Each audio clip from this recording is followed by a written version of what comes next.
Welcome to Houston Sports Talk with your host, Robert Land. Caminetti was going. It's skied to left. Deion Sanders at the wall, and Bagwell has his first Major League home run. There's a high drive left field. I said he was close to 70. He's on 70. Holy Toledo, what a year for Bagwell. All-star credentials through and through. Oh, love hearing those highlights. And we jump into the time machine for Throwback Thursday. And with Jeff Bagwell's 52nd birthday this week, it's the perfect time to look back at his Hall of Fame career. For this one, we'll listen back to conversations we had over the years with three guys who covered Baggy through most of his career. MLB.com's Brian McTaggart, former Astros broadcaster Greg Lucas, and former Channel 2 sports director and host of Sports Off Center on Channel 55, Craig Roberts. Later in the show, you'll hear from Bagwell himself. Let's get things started with Greg Lucas, who not only covered Jeff on the Astros telecast, but who also wrote about him in his book, Houston to Cooperstown, The Houston Astros, Biggio, and Bagwell Years.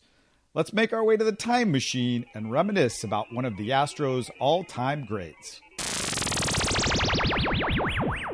What a lot of people don't remember is his rookie year. Way before anybody was talking about suspicions of using stuff, he had one of the longest home runs ever hit in Three Rivers Stadium in Pittsburgh. I mean, he showed the bat speed and the power way before there were anybody suspecting that he might be using something to make him stronger, which, by the way, he never used anything illegal. But he was just a great talent, and he adapted into the major leagues, developing the power as he got a big league career going, and just you could tell. And don't forget, defensively, until his shoulder went out at the very end of his career, last few years, maybe the best defensive first baseman in all of baseball by a fairly large margin. Give us one of your two or three favorite stories that kind of entail what Jeff Bagwell meant to the Astros and how he was such an important part of this franchise, basically turning the corner and becoming one of the most respected franchises in the entire National League at that time. The thing that I think Jeff, most people except those that played with him don't know about him is he was such a quiet leader. He had such great respect in the clubhouse. He played the game right, and he hoped people noticed that he played the game right, and then they would play the game right. But if they didn't play the game right, he might say something to them. I'll use one example. When Carlos Beltran first joined this team, he had a long game, and he thought he twisted an ankle, and at the end of the game, they're in the clubhouse, and the reporters are all gathered around, and they're saying, well, how is your injury, and blah, blah, blah, and all that stuff. And he says, well, I may have to miss tomorrow's game, and so on and so forth. The reporters leave, and Bagwell comes over to him, and he says, you're playing tomorrow. And he wondered, what's that all about? He says, that's the way the Astros play. We play. We don't sit out for minor injuries. And, of course, Beltran played the next day. The point is, he hardly knew him because he'd only been with the team for a few weeks. But Bagwell's influence was already shown with Carlos at that point. There were also other indications. I had one personal instance where I was supposed to do an interview with Derek Bell for a pregame interview, and Derek was one of these guys. At this point, he kept saying, well, I can't do it right now. I got to do this. Okay, good. Well, I can do it. And I'm tying this in with a cameraman and recording time in the truck, and so it's not just me and him. It involves some other people. Then, of course, we're getting close down to a deadline. So I go over to him and I say, well, not going to do it now? No, I do it after batting practice. And then he goes out for the batting practice, and then he heads out to the right field. I'm thinking, well, he's not coming in now till batting practice is over, and that's past my window. So I go over to Bagwell. And Bagwell, I tell him, can you do a pregame interview with me? I've got a problem here. Derek was going to do it, and some things have come up. And he kind of looks out there at Derek, and he says, yeah. And you could tell he was a little not real happy to have to do it at that point, but we did it. A couple minutes. It wasn't very long. The interview's over. The next thing I notice as I look out there, and Bagwell, after he takes his round at the plate, he goes out the outfield. And he's sitting in there right next to Derek Bell. And all I know is that never again did Derek Bell give me any static when we needed to do an interview. That was the type of leader that Jeff was. He did a lot of things that were not really noticed by the average person, but by the players he may have talked to, or in this case, the media person he helped out, he was a leader. And this is all and above all the records you can look up and see what he did at the plate and what he did with stealing bases and what his defensive expertise were. This is all above and beyond that. And this is why he was a true Hall of Famer, a true Astro leader, and a guy that you definitely wanted to go to war with. And the Astro fans are just so happy and so lucky to have him for 15 years. It's almost a shame that the two of them couldn't go in together, Biggio and Bagwell. They were so intertwined. And I kind of want to ask about that because I wanted to get your opinion on something that you see a lot nationally is that with Jeff Bagwell that they keep talking about, well, since Mike Piazza got in, well then they should let Jeff Bagwell in now. Almost kind of dismissing what his career was and what you were just talking about there. You know, it wasn't just the 1,500 runs plus and then the 1,500 RBIs plus that he had during his career, but it was a lot of other things that he was able to do, why he was a great player. And when you played the Astros, you looked at Craig Biggio, but Jeff Bagwell was the guy.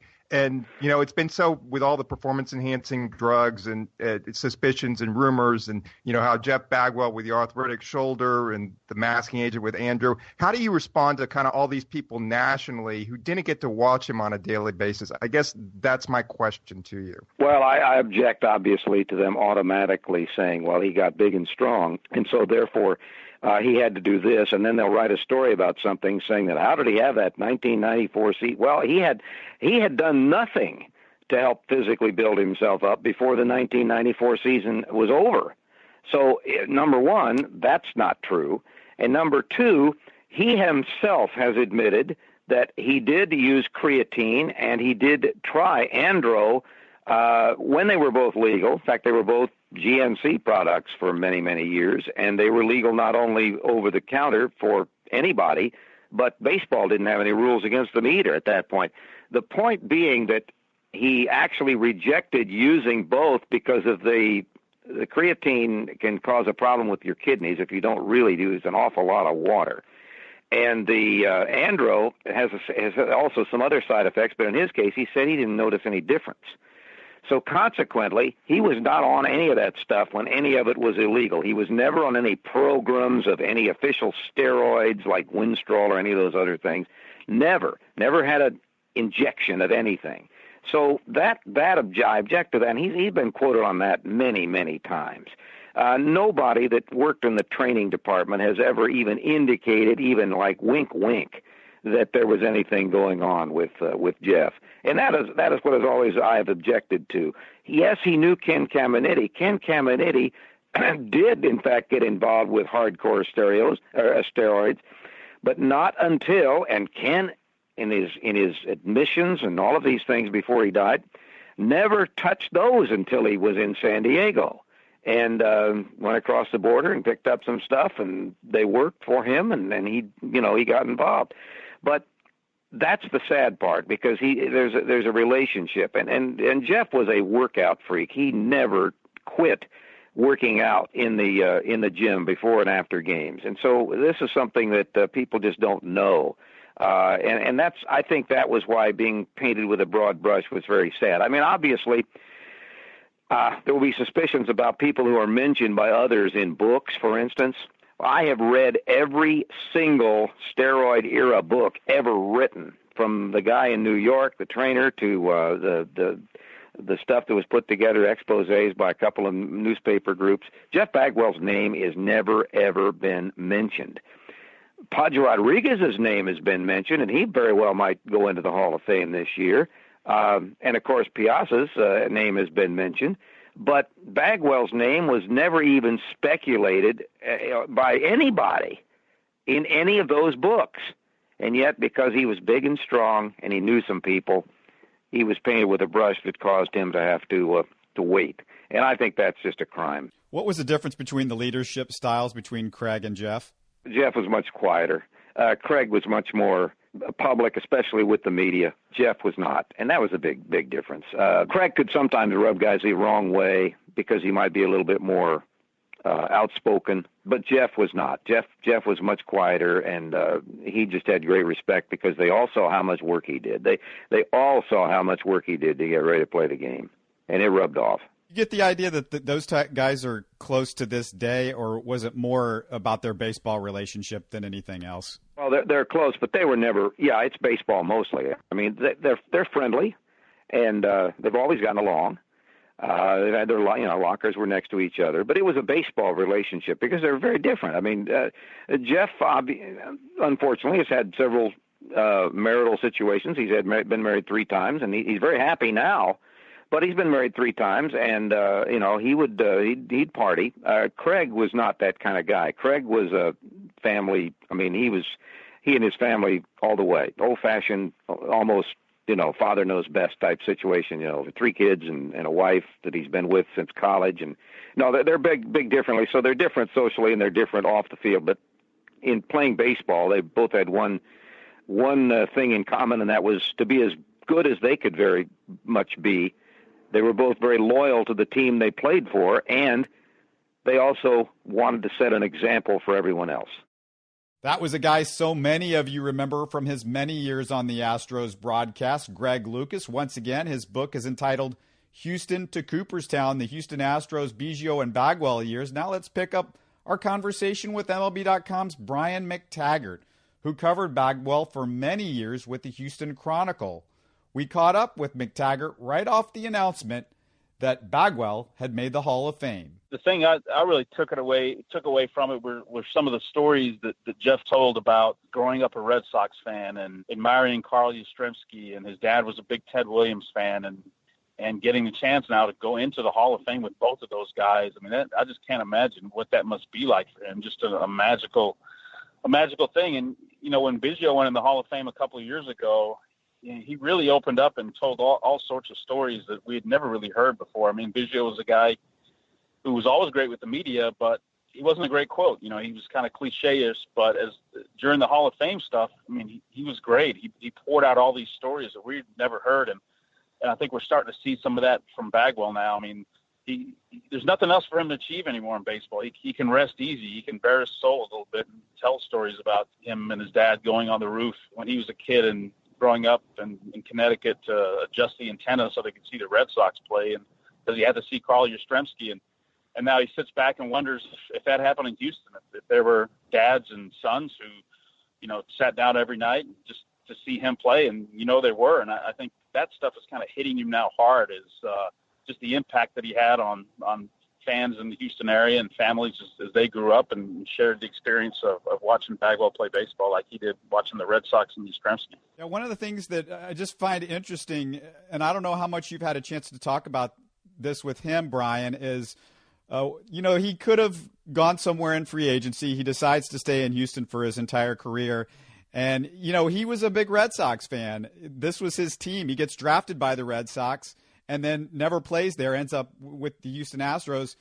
Was it ever a thought for him, do you think, to go back to Boston and play for the Red Sox when he had a chance at free agency? Was that something that would have ever crossed his mind? I don't think so. I mean, he never really dipped his feet in the waters as much as Biggio did. I mean, there were a couple of times Biggio was a free agent. I know he really went to Colorado once. I think Jeff was very much entrenched on staying in Houston. When he was traded, his mother was not happy because, they were Red Sox fans. I mean, it was ultimate. He was in the Red Sox farm system, and he's going to get a chance to play for the Red Sox. And, of course, he was blocked at third base by, a couple of guys and, Wade Boggs, and they had prospects, Scott Cooper and Tim Naring and all that. But his dad told him, look, this is a chance for you. You could go play, and you could be in the big leagues soon if going to Houston. Now, they really didn't remember Ken Caminiti was at third base, but Bagwell was such a talented hitter that during that first spring camp, they had to find a spot for him, and they moved him over to first base where there was a hole, and he never turned back. So, it turned out being a blessing in disguise. I mean, Biggio and Bagwell both are East Coast guys, and Biggio is a Mets fan, and I don't think either one of them would trade the way it worked out and being teammates for 15 years in Houston, and it worked out great for both of them. You covered Bagwell and Biggio for a good deal of their career. It's funny because I think the fans' impression is that Biggio was the guy. He was kind of the fans' guy. He had the matinee looks and all of that kind of thing. But Bagwell, I get the impression that amongst the players, he was the players guy. You know, didn't have the, you know, didn't look all clean looking, pretty boy, didn't have the, you know, diving into the bases and, you know, all of the histrionics maybe that Biggio had. But you hear that there was like the good cop, the bad cop in the locker room, and Biggio sort of played the bad cop and Bagwell played the good cop. Is that kind of what you understand? Well, for my time covering them, first of all, they're both very professional with the media. You would go in the clubhouse after a game, win or lose, and they were there. And if you didn't need them, they would hang around, and then if on their way to get something to eat or shower or whatever, inevitably they would walk by, and especially Craig, he said, "Do you need me?" I'll be like, "No." Okay, well, he went on about his business. I mean, and that's, you know, the Astros are very good with the media now, but you just don't see a lot of that nowadays. You know, I specifically remember a story during Craig's final year. It was Hunter Pence's rookie year, and they put Hunter's locker right next to Craig's, just so, you know, for obvious reasons. I mean, this guy was in his 20th year in the league, and he's done it the right way. So, Hunter, you learn from him. And I remember after early in his career, Pence had a big game, so the media is gathered around Pence's locker, and Biggio is the locker right next to it, and Hunter's not there, and Biggio's getting dressed, and Biggio's dressed, and he's walking out, and he stops, and he asks me, he says, "You know, you guys waiting on Hunter?" And I was like, "Yeah." He's like, "Hold on 1 minute." And then I can hear Biggio's voice muffled in the room where they, you know, their little dinner room there. I can't hear what he's saying, but he's raising his voice, and then I hear a chair, like, you know, back out on the floor, and next thing you know, Hunter Pence comes, you know, quickly walking to his locker, and he's wiping food away from his mouth. So, you know, he stands there and does the interviews. So Biggio got on him about not being at his locker after the game, and the next day, Hunter has another big game. And so we get into the clubhouse, and Pence is at his locker in full uniform waiting for the media. And that's just kind of the weight that not only Craig, but Jeff had as well. Back to your point, I think Jeff was the guy more so than Craig as far as the players who wielded the axe as far as do things this way. I mean, I think Craig did it a lot by example, and he didn't have to say it as much. And I think Jeff was the kind of guy who would step up and pull guys aside and say, "Yeah, you do it this way and you don't." I mean, Lance Berkman told the story about him. You know, he was going to come out of a game in spring training after 3 at-bats. So he was hit by a pitch and went to first base and stepped on the base or walked to the dugout, and without anyone coming out to replace him right away. And after the game, he knew Bagwell was mad at him, and Bagwell said, "You don't do that. You don't just walk off the field. You have to wait for the guy, your pinch runner, to come out." And that's the kind of stuff that Bagwell did. Brad Lidge told me the story last month at the winter meetings about, you know, he got hit really hard in Cincinnati early in his career, and Jeff pulled him inside and, you know, gave him some words of encouragement. Don't worry about it. You know, you have good stuff. Keep going. You know, when Andy Pettit's elbow was falling apart in the 2004 season and he could barely throw 80 miles an hour, you know, he threw 6 innings against the Mets at Shea, and Bagwell went up to him and said, "Man, we admire you, and we'll go to war with you anytime." That's the kind of stuff Bagwell did. Biggio did some of that too, but just looking back at the way they just had such a huge influence over that clubhouse, and both of them, and they were so tremendously respected and still are when you talk to their former teammates. Yeah, your colleague Allison Footer at MLB.com said that when the Astros went to the World Series in 2005, the players might have been more excited that he finally got a chance to play in the World Series as much as they were that they themselves got to play in the World Series. Is that the feeling that you kind of got in 2005? Oh, yeah, for sure. Well, if you remember that season, in May of that season, he had to shut it down because he couldn't take it anymore with his shoulder. So he had surgery, and, you know, the Astros take off while he's on the DL for most of the year. And lo and behold, during the playoff race at the end of the year, and Jeff comes back, and, you know, he can't play defense anymore because he can't throw. So Jeff comes back as a pinch hitter. You know, he wins a game with a pinch hit.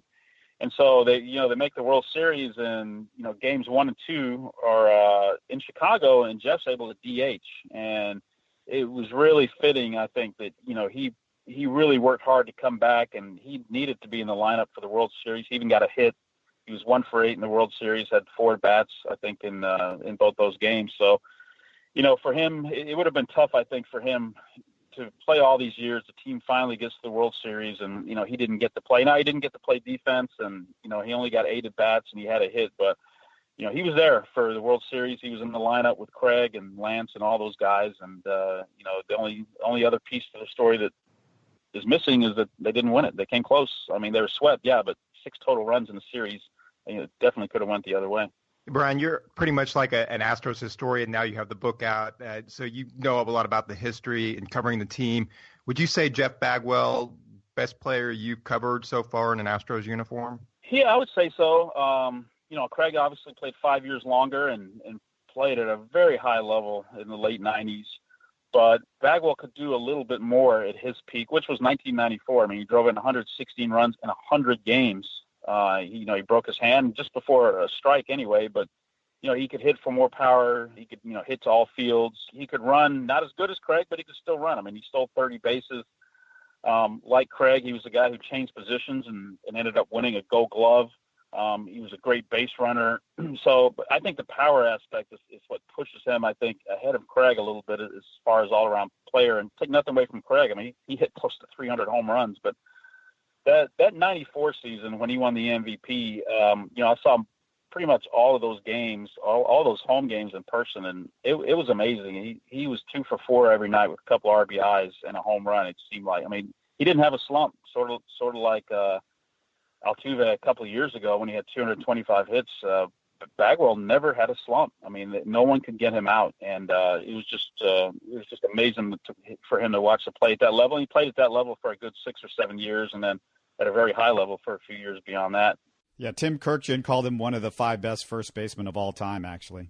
Yeah, I mean, I would believe it. I mean, I think, people sell him short defensively. Great defensive player. And there's more to defense than just, picking it out at first base. And, people think, first base, you can put anybody out there. But, Jeff always knew where to be on the field, knew what base to throw to. And you heard a few guys talk at this pep rally, Garner and Brad Osmus, about him fielding bunts. And if you never saw Jeff Bagwell field a bunt on the third base line from first base and then throw the guy out at second, I mean, nobody can do that. And he was just such a great defensive player and then a great base runner, just instinctively, just one of the best all-around players I've ever seen. That was Astros beat writer for MLB.com, Brian McTaggart. Next up, we're going to hear from my former coworker and one of the funniest guys in the broadcast business, Craig Roberts. Many of you remember him from his 2 decades as the sports director at KPRC Channel 2. Craig covered Bagwell from the very start of his career, so I asked him what he remembered about a young Jeff Bagwell. Well, it was so funny. I happened to be in Kissimmee the day they walked him from third base to first base, and I remember being very insightful, turning to Rick McFarland, my longtime photographer, and I said, "Hey, what are they doing?" Well, what they were doing was setting the stage for a guy that would eventually be in the Hall of Fame. What I remember most about Jeff is who wouldn't have given all they could to be a Major League Baseball player. But, and it's like these guys today, the days of the Iron Man are almost over. Everyone's got to sit it out every once in a while. And so I'm sitting in the Astros dugout and Bagwell is saying, "Man, I can't believe we had a night game. Now it's a day game. I know it's just a ball game, but man, every day." And I said, I have a buddy who's a photographer for Playboy magazine in Chicago, and he says the same thing. And Bagwell just took his cap off, looked at me, and said, "Oh, you got to be making that up." The guy, what? He just could not believe that a guy who was around nude or semi-nude women all day wouldn't want to go to work. It just rocked him. It's always fun with Craig Roberts. You never know what Craig's going to say, and you just hope it's PG and not R-rated material. Let's finish up with an interview that ESPN's Buster Olney did with Bagwell on his podcast. Let's pick it up a few minutes into their conversation. Tell me about how you got the word about the trade of you to Houston for Larry Anderson and what your emotions were at that time. Well, I was in Double-A. We were playing the Yankees in Albany. We had to win 1 game to get to the playoffs. And we were taking batting practice. Butch Hobson was throwing batting practice, and our pitching coach, Rich Gale, went out to him, and he threw the bucket of balls on the ground, and he said, "Bagwell, I got to talk to you." And so we went in the dugout, and he told me I got traded. I was like, "What?" I mean, I was pretty close to leading the league in hitting and doing what I was doing pretty well. And I'm like, "What do you mean I got traded?" And I said, "For who?" And he said, "For Larry Anderson." And I said, "I don't know who Larry Anderson is." I said, "But okay, so what does that mean?" He's like, "Well, you're not playing here anymore." And he was very upset. But, it was, I got a chance that night to spend the time with the team, and we all went to dinner, and just such a good bunch of guys. And, It's a very, very special time in the minor leagues because nobody has anything. Nobody's like the superstar. Everybody makes the same amount of money. I think we made it was $1,200 a month.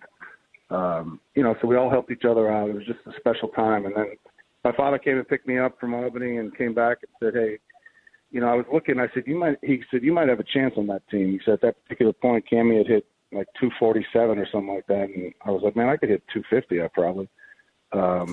But, I don't know. It's the best thing that ever happened to me in my career. My family was devastated because I was moving my way to Boston. But it was the best thing that ever happened to me. And it was good because it's, told me about the business of baseball, and it's a positive thing that I can relate to kids now too, is that, hey man, don't worry about that, Carlos Correa is playing shortstop. You just do your thing and make them move you. And, that's it's such a blessing to have that happen to me. Okay, tell me about the first time you met Craig Biggio. Tell me about the first time you met Ken Caminiti. Well, Craig Biggio, I went, after I got traded, I went to, I think it was like a fan fest, and Craig was there, and he was trying to grow a mustache, and it was awful. So he was kind of making fun of himself to the fans, and I was like, yeah, that's terrible, man. But he was great, and Cammy was, I was basically coming in there to take his job, and from day one that I got off the plane to go to spring training, he picked me up. We went and worked out together. He could not have been any better. And if you know Cammy, he's kind of an intimidating dude when you're around him. He looks like he's going to kill you at any particular second. But he was absolutely wonderful. He's got the biggest heart in the entire world. Thoroughly missed. All right. So how does the conversation happen that you're going to move from third base to first base? Well, it was 10 days left in spring training. Cammy was, we laugh in baseball. He was like, 50 for 20. It seemed like he got a hit every single time out. So my dad had told me he was there. He said, well, Tucson's not that bad. So I figured I was getting sent down. I got called into Bob Watson's office, and he said, hey, you can play third base in AAA or you can play first base in the big leagues. Not being that bright, I can figure that one out.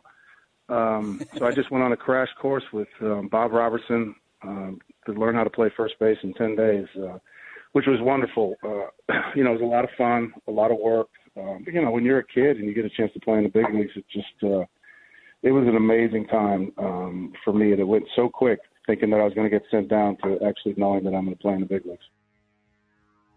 That was ESPN's Buster Olney from a few years back on the Baseball Tonight podcast. What a great storyteller Baggy is. I hope you enjoyed our look back at Jeff Bagwell's career. Make sure to check our archives to listen to all of our Throwback Thursdays.